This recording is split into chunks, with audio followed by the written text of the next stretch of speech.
नमस्कार। आचार सलील चैनल में आप लोगों का स्वागत है।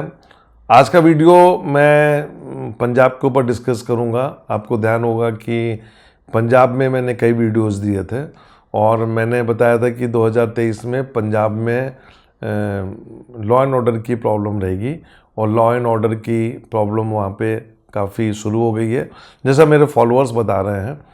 और मैं भी अगले हफ्ते पंजाब विजिट कर रहा हूँ, 4-5 डिस्ट्रिक्ट में जा रहा हूँ, अपने फॉलोअर्स से मिलूँगा और वहाँ पे माथा भी टेकूँगा गोल्डन टेम्पल पे। ये मेरा एक बहुत दिनों से पेंडिंग काम था, तो भविष्य समाल का फिर इसमें लाऊंगा पंजाब को लेके। तो जब पंजाब के बारे में भविष्य समाल का मैं जब पढ़ा तो बहुत मज़ेदार वाली चीज़ मेरे दोस्तों ने जो रिसर्च करके भेजा, मैं आप लोग को बताना चाहता हूं कि पंजाब के बारे में क्या कहा गया है। जब 1984 में गोल्डन टेम्पल का जो काफ़ी बड़ा कांड हुआ था और इंडियन आर्मी गई थी वहाँ पे, वो बहुत सी चीज़ें मुझे हल्की हल्की याद आई और वो बहुत ही दौर जो था बहुत ही ख़तरनाक दौर था। लेकिन जब मैंने 1984 को पकड़ा, जब वो गोल्डन टेम्पल पे सेना ने कार्रवाई की थी और उसके पहले एक टेररिज्म का बहुत बड़ा पीरियड पंजाब ने झेला और कैसे वहाँ के टेररिज्म को ख़त्म किया गया, ये सब मैंने पंजाब की कुंडली में चेक किया। और चेक करने के बाद पिछले वीडियो में मैंने बताया था कि पंजाब में जो स्थिति है आउट ऑफ कंट्रोल होने जा रही है और चीफ मिनिस्टर को काफ़ी काम करना पड़ेगा यदि स्थिति को कंट्रोल करना है। तो पंजाब में युवाओं के दो कल्चर हैं, आप देखिएगा।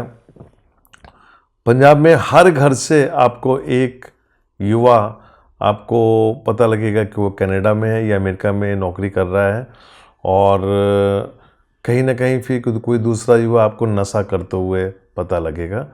बहुत सी कहानियाँ आई जिसमें नशा ने बर्बाद कर दिया, जिसको हम ड्रग्स बोलते हैं। तो जब पंजाब में टेररिज्म ख़त्म हुआ तो धीरे धीरे आप देखिए कि वहाँ पे ड्रग्स आना शुरू हुई और 84 में जब ये सब ख़त्म हुआ, ख़त्म होते होते मैं समझता हूँ 90 का पीरियड आ गया था, साल आ गया था। और जो स्थितियाँ वहाँ पे हो रही हैं वो बहुत ही ख़तरनाक रास्ते पे जा रही हैं। और ये मैंने अपने दोस्तों को बताया जो सरकार पे बैठे हुए हैं, जो सरकार को चला रहे हैं, चाहे वो भारत की सरकार हो चाहे वो राज्य की सरकार हो। और मैंने उनको एस्ट्रोलॉजिकली बताया कि स्थिति बहुत ख़राब हो रही है, आउट ऑफ कंट्रोल हो जाएगी, आप लोग इसको कंट्रोल कीजिए, देखते हैं सरकार इसमें क्या संज्ञान लेती है।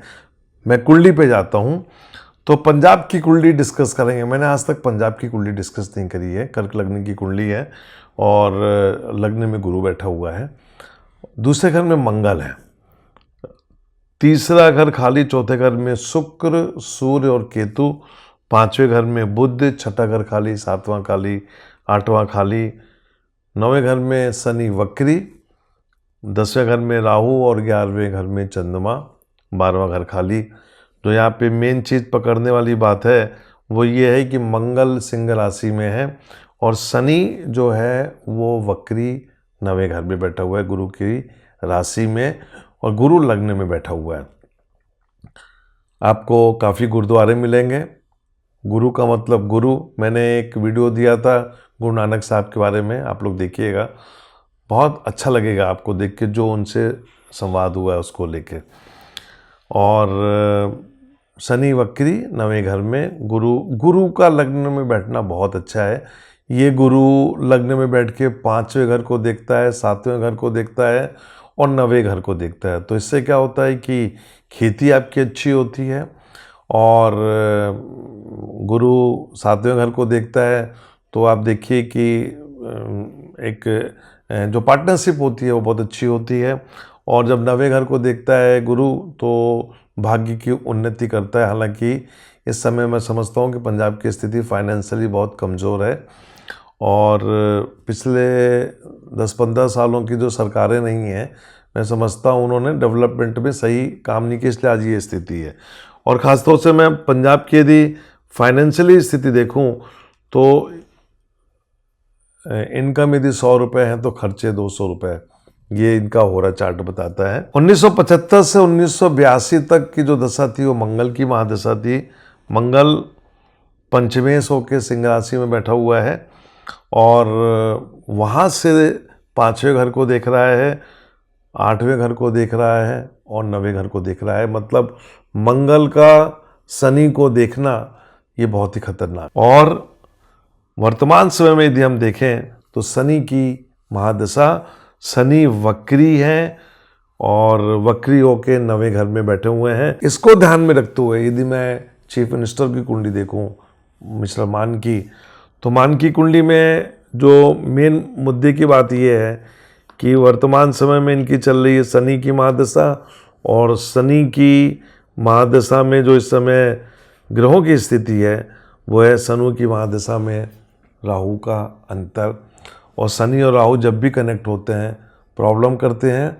मैंने अक्सर बोला मान जी की कुंडली में शनि 9वें घर में बैठा हुआ है, उसके साथ में केतु बैठा हुआ है और चंद्रमा भी वहाँ बैठा हुआ है। तो इसका मतलब क्या हुआ कि जैसे कि उनके बारे में बहुत फेमस है, मैंने कई बार उनको एडवाइस भी दी कि थोड़ा सा परिवर्तन की ज़रूरत है, लेकिन यदि नहीं करोगे तो आउट ऑफ कंट्रोल हो जाएगी स्थिति। और वही स्थिति जो है मान की कुंडली और पंजाब की कुंडली को यदि हम मर्ज कर दें और फिर जाके देखें भारत की कुंडली, तो भारत की कुंडली में भी ये चीज़ साफ नज़र आ रही है कि 2023 का साल जो होगा वो पंजाब के लिए क्या पूरे देश के लिए अच्छा नहीं है। और 2023-24 और जब पंजाब पे फोकस करते हैं तो लॉ एंड ऑर्डर की एक बहुत बड़ी समस्या उठती हुई दिख रही है। तो भविष्य मलका में देखते हैं कि भविष्य मलका में पंजाब के बारे में क्या लिखा गया है। और वो भी 600 साल पहले अच्युतानंद जी को पता था कि भारत में एक पंजाब नाम का एक राज्य बनेगा और वहाँ पे क्या क्या समस्याएं होंगी। अद्भुत लीला है भविष्य मालिका की, और भविष्य मालिका में 600 साल पहले सब चीज़ें लिख दी गई। और आइए मैं आपको बताता हूँ कि उन्होंने क्या लिखा अच्युतानंद जी ने। वो लिखते हैं, अब यहाँ पे अंकों का खेल है, आप इसको समझिएगा। वो लिखते हैं एको चारी अंको टी 14 रे लेखा आठो रे आठो लागिबो बहुतो उल्लेखा पंजाबो राज्य ठारे लागिबो संग्रामो अनुकूल होबे निश्चय एक कोथा पे माणो। कहते हैं कि अर्थात 1 4 अंक 14 में लिखा, जब 8 में 8 लगेगा अर्थात 8 में 8 का गुणा कर दिया, गजपति दिव्य सिंह देव चतुर्थ का 64वां अंक 2022 से 2023 का जो साल चल रहा है, अथवा 8 में 8 जोड़ा तो कल्कि का 16 अंक 2023-24 होगा। तब क्या होगा इसका उल्लेख है, पंजाब में युद्ध शुरू होगा, युद्ध का वातावरण बनेगा, ये बात निश्चित जान लो। पंजाब के बारे में इन्होंने बताया। दूसरा ये है कि दूसरा श्लोक है कि मंदो खेटो बसी थुबो घट लग्न धरी मेसो सेसो रे चितबो भृगुसुतो हरि और मड़ीबो सकलो कथा घटीबो एक आढ़े और मढ़ा कूड़ो कूड़ो हुई पड़बी महीर है। मतलब शनि कुंभ राशि में जाएगा, तब वैशाख महीने के शेष समय में धरती पर करोड़ों लाश पड़ी होंगी, उठाने वाला कोई नहीं होगा। यह संभवतः अप्रैल मई 2023 में जो बहुत बड़ा भूकंप होने वाला है भारत में उसका सूचक है, अथवा अप्रैल मई 2024। जो लोग इस पर रिसर्च कर रहे हैं वो अंकों को डिकोड करने की कोशिश कर रहे हैं। बात ये नहीं है कि कौन सी घटना सही है कौन सी गलत है, उसको डिकोड करने की जरूरत है। और ये भी नहीं है कि आप क्या कह रहे हैं, यदि वो डिकोड हो गया, भविष्य मलका में एक बहुत चीज साफ कही गई है कि घटना जो होगी वो आगे पीछे हो सकती है। डेट के बारे में उनका एक रहस्य है और वो रहस्य जो है समझ पाना इतना आसान नहीं है। लेकिन अंकों को खेलना और अंकों से इंफॉर्मेशन निकालना वो वहीं का व्यक्ति कर सकता है। नॉर्थ में किसी की हिम्मत नहीं है कि वो कुछ कर सके। मेरा तो एक सौभाग्य है कि मैं उन लोगों से जुड़ा हुआ हूँ जहाँ से ये इन्फॉर्मेशन आ रही है। वैदिक ज्योतिष को मिला के इसमें बताता हूँ, और पंजाब के बारे में इसमें साफ कहा गया है।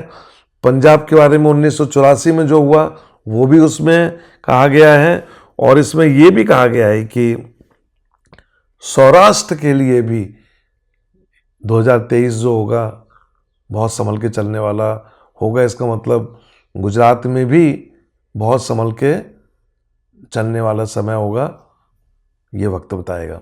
नमस्कार।